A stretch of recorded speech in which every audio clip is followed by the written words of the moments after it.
montrer comment travailler sous un environnement WordPress grâce au logiciel MAMP.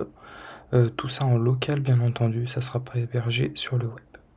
Alors premièrement, il va falloir qu'on installe MAMP, donc c'est un petit logiciel disponible sur internet. Hop, on va sur MAMP directement et puis on peut le télécharger pour n'importe quel système d'exploitation.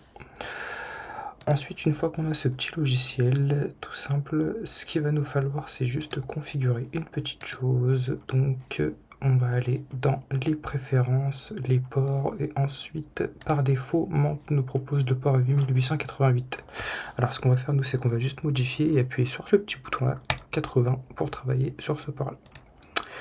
Ensuite, une fois qu'on a fait ça, pour MAMP, on n'a plus grand chose à faire. La seule chose qu'on a à faire maintenant, c'est d'aller télécharger WordPress. Donc, pour télécharger WordPress, on va tout simplement sur Google, on tape WordPress, hop. On va sur le site officiel de WordPress qui n'est pas wordpress.com, mais wordpress.org.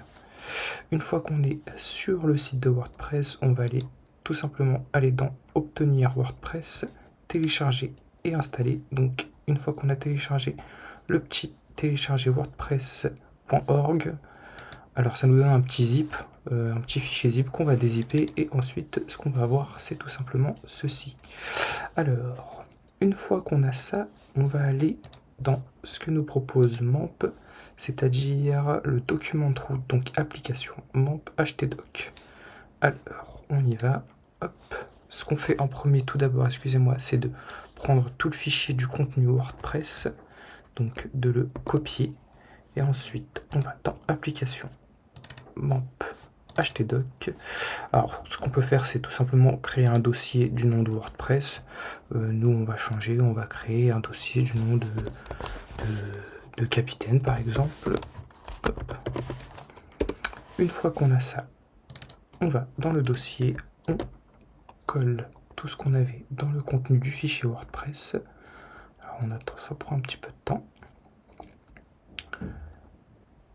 Voilà, un peu plus vite s'il te plaît. Hop, alors une fois que tout est collé, ce qu'on va aller faire, c'est démarrer notre serveur. Hop, on va le start.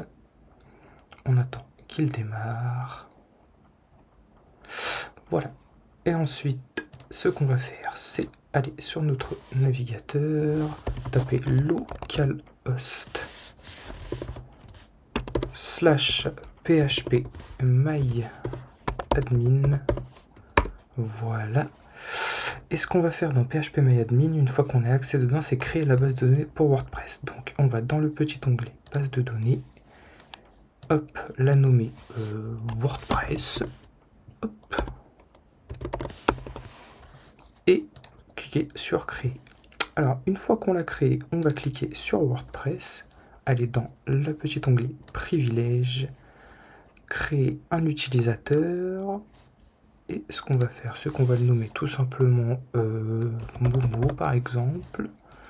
On va le mettre en local, lui donner un mot de passe, encore une fois Momo, on confirme, on descend en bas et on clique sur exécuter.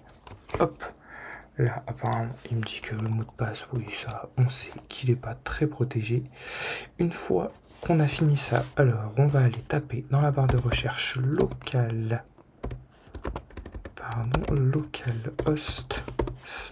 / le nom du dossier qu'on a nommé. Donc dans mon cas c'était capitaine. Et voilà, normalement on a accès à WordPress. Alors on clique sur le petit bouton, c'est parti. Alors une fois qu'on est dedans, on donne le nom de la base de données. Donc nous dans notre cas c'était WordPress, notre identifiant. Alors on a mis un Momo, le mot de passe. On avait mis aussi un Momo et une fois ça, on nous demande une adresse de base de données. Alors là, on a bien mis localhost et le préfixe des tables, ça on s'en fiche un peu. On clique sur envoyer. Si vous avez bien mis le bon mot de passe, le bon identifiant et le bon nom de la base de données, normalement, il nous demande de lancer l'installation. On peut donner un titre, donc projet par exemple, l'identifiant qu'on voudra utiliser. Dans mon cas, je réutilise Momo. Un mot de passe, on réutilise Momo. Hop, on confirme l'utilisation du mot de passe faible, à ne pas oublier. On met une adresse mail. Alors, hop, là au hasard, momo@gmail.com. Désolé, à celui-là qui a cette adresse mail. On nous demande au moteur de recherche qui n'indexe pas ce site. De toute façon, on s'en fiche, c'est en local. Et on installe WordPress. Ça peut prendre un petit peu de temps, ça dépend des personnes. On se connecte. Mot de passe. Se connecter. On peut cliquer sur se souvenir de moi. Ça peut être intéressant. Et voilà, une fois qu'on est dedans, on peut effectivement travailler sur WordPress.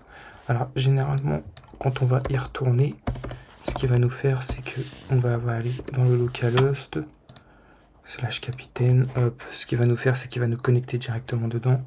Ce qu'on a simplement à faire, si parfois on n'a pas cette petite barre là, c'est de taper wp-admin et on a la page de connexion effectivement avec tout ça.